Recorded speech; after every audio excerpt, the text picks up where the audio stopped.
Hostiles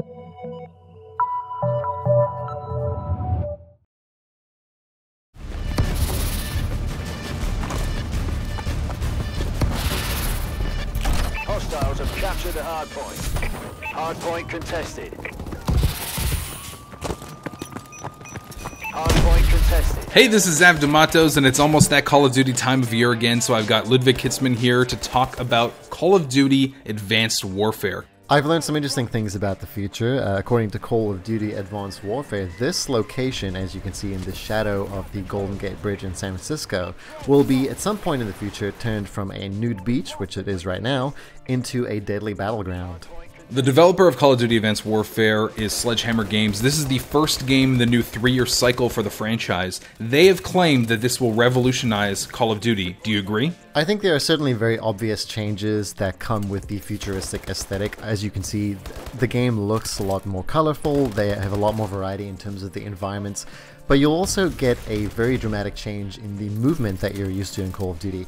As with Titanfall, there's been a clear rise of first-person shooters catered to people who are already experts or who have already played these games for years. The way that you move in this three-dimensional environment is not only very important, but it's very rewarding if you are skilled enough. Mobility does look like a very important part of this game, just like it was in Titanfall. This isn't the first time the Call of Duty franchise has jumped into the future, but it's very different the way that they've played with it in Call of Duty Advanced Warfare. Exactly, the future stuff is really just, at some point, marketing speak. You should really just look at the mechanics that you're playing with here.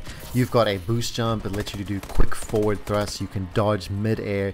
All of these evasive maneuvers and minor adjustments to your trajectory really have a big impact on how you run and gun.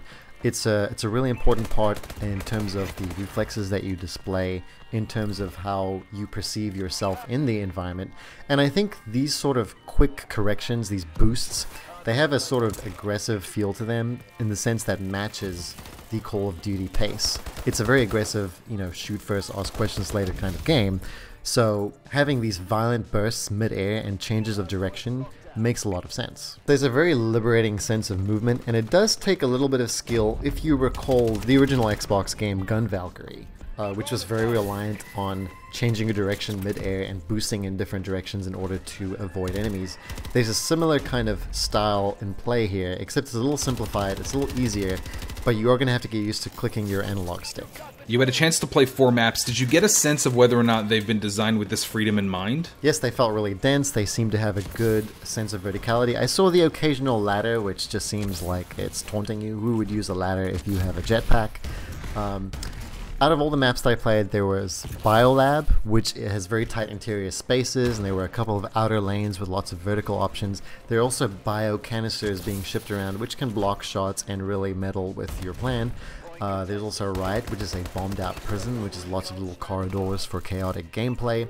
And if you venture too far outside, there's a security system that you have to worry about. In a map called Ascend, which is a loading dock that's being pelted by rain, that was a really good design for Capture the Flag. It had multiple lanes, multiple levels of travel. It was very easy to lose people if you had the flag and were running away from them. Finally, of course, there is our transformed nude beach. It's called Defender. It has multiple bunkers, lots of open areas, and this is where I played one of the modes called Uplink, which is essentially a sort of a basketball style mode. You have to collect downed satellite drones, carry them to certain goals, and throw them through. If you boost through that goal, you get extra points. I noticed in the footage that you captured from your experience playing on the Xbox One that people were throwing the ball at their teammates and picking it up. It's not an item that you just grab. It reminds me a little bit of the oddball in Halo. It's certainly similar in spirit. It's certainly a lot of fun. I think the amount of modes that they're bringing to this game, and they are having 12 multiplayer modes on day one, signals a lot of variety. One of the things that I found disappointing about Call of Duty Ghosts was that it got rid of a lot of my favorite multiplayer modes like Hardpoint. Well, you'll be happy to know that Hardpoint is back. It's still the same kind of mode where you have to dominate a specific area that moves around. It's a little bit like Crazy King of the Hill. There's also Team Deathmatch, Kill Confirmed, Capture the Flag, Search and Destroy, Momentum, which is a new spin on a mode called War. There's also Uplink, like I mentioned before, where you have to deliver drones to goal points. And of course there's Deathmatch.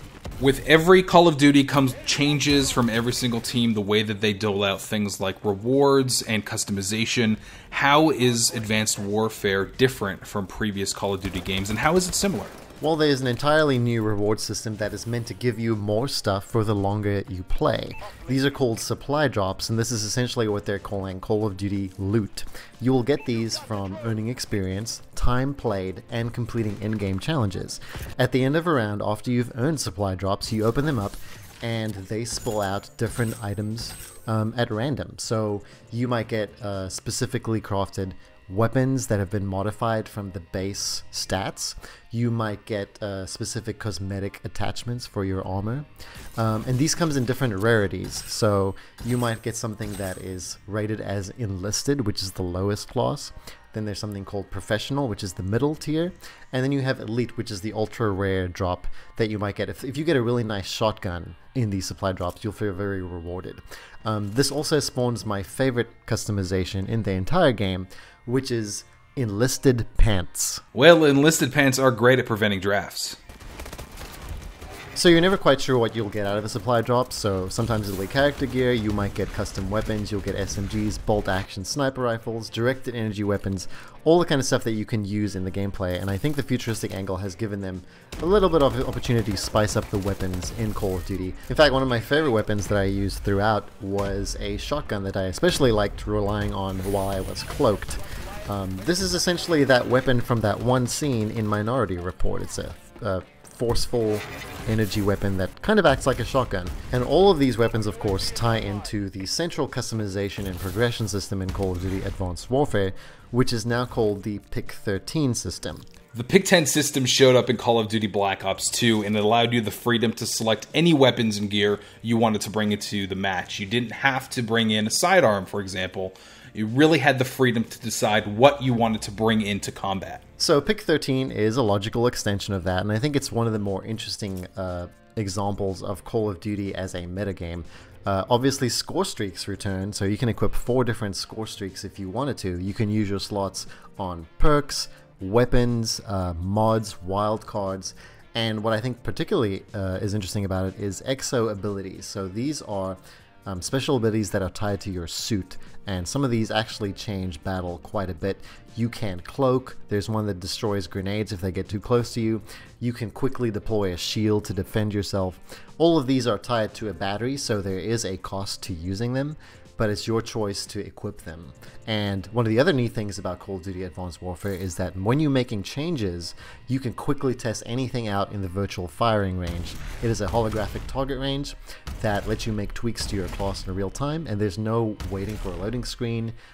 There's really no delay at all for you to test out different modifications on your class overall. It certainly sounds, with a lot of the items and elements that they're adding to the game, like a best-of series of the ideas that the Call of Duty franchise has had in the past. Series is sort of famous for having a really good idea in one iteration, and the next developer not following through with that idea because they have their own vision. But this sounds like a good amalgamation of everything that I like about it. But do you feel like this is the turning point for the Call of Duty franchise? Because I, along with many other people, thought Ghosts was a huge disappointment. You know, I don't want to call it too ambitious because in the grand scheme of things, this is a very dependable, very popular brand, and it's still a first-person shooter with very strong competitive nature to it. And I certainly think there's a degree of leveling the playing field that's happening here by giving me the opportunity to react and dodge and change my direction so quickly. Very much like the older Unreal Tournament games. I feel like it's actually changing the pace of a typical Call of Duty match. I don't think that I die as quickly as I used to. I feel like matches last a bit longer, and this is something that we saw in Titanfall as well. There are more opportunities to fight back and dodge and stay alive, and that really changes your entire perception of how well you are doing, and therefore it feels more rewarding. And with the addition of supply drops, I think they're doing a very good job of keeping you in this reward loop, of keeping you in the system. You might not like that kind of enclosure, but I think as a sports style game, as a game that is very competitive, a game that comes out on an annual basis, this looks like a good progression compared to Ghosts last year.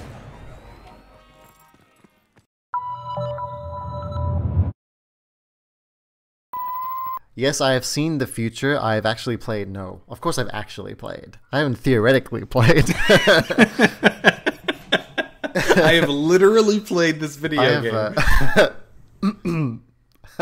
Oh, and I'm laughing. Sorry. Straight face.